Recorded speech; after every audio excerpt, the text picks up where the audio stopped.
Agatha Christie, A Pocket Full of Rye, a Miss Marple mystery.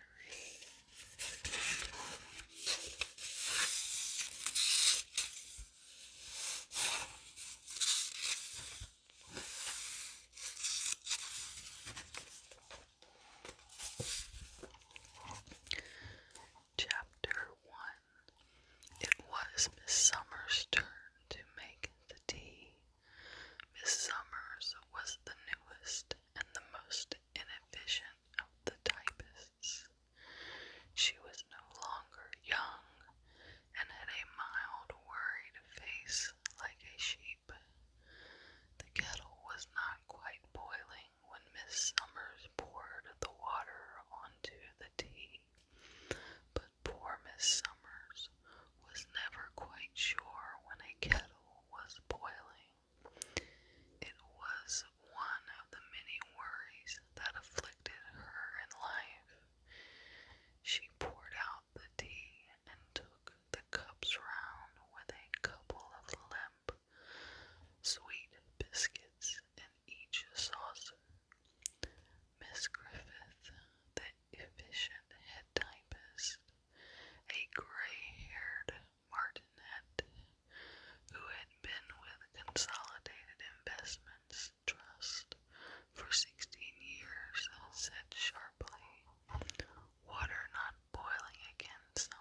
Miss Grosvenor proceeded with the business in hand.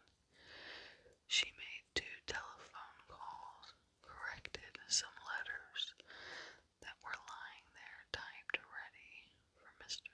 Fortescue to sign, and took 1 incoming call.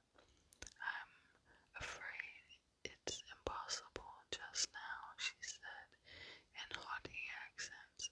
"Mr. Fortescue is in conference." As she laid down the receiver, she glanced at the clock. It was 10 minutes past 11. It was just then that an unusual sound penetrated through the almost soundproof door of Mr. Fortescue's office. Muffled, it was yet fully recognizable, a strangled, agonized cry. At the same moment, the buzzer on Miss Grosvenor's desk sounded in a long-drawn, frenzied summons. Miss Grosvenor, startled for a moment into complete immobility, rose uncertainly to her feet. Confronted by the unexpected, her poise was shaken. However, she moved towards Mr. Fortescue's door in her usual statuesque fashion, tapping, and entered.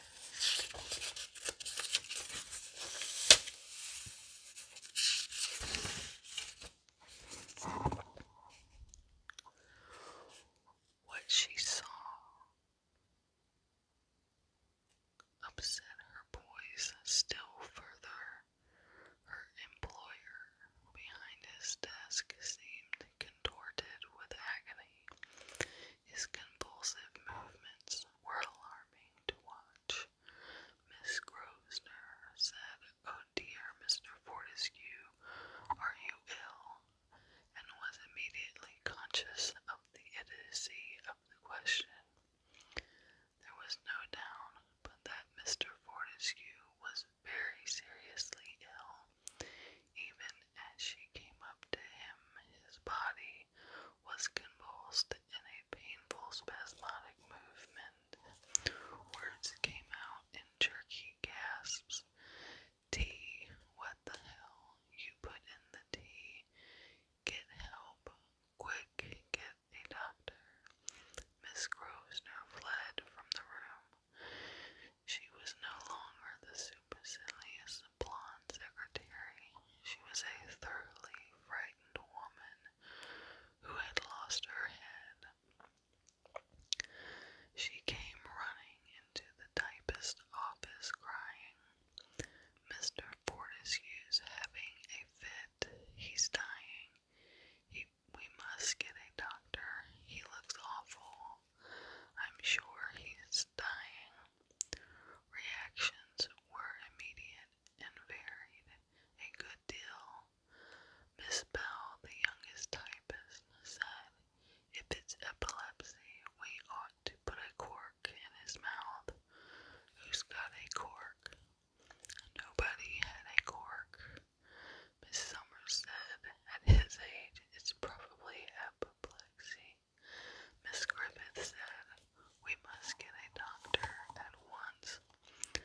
But she was hampered in her usual efficiency because in all her 16 years of service, it had never been necessary to call a doctor to the city office. There was her own doctor, but that was at Stratham Hill. Where was there a doctor near here? Nobody knew. Miss Bell seized a telephone directory and began looking up doctors under D, but it was not a classified directory, and doctors were not automatically listed like taxi ranks. Someone suggested a hospital, but which hospital? "It has to be the right hospital," Miss Summers insisted, "or else they won't come, because of the national health, I mean. It's got to be in the area." Someone suggested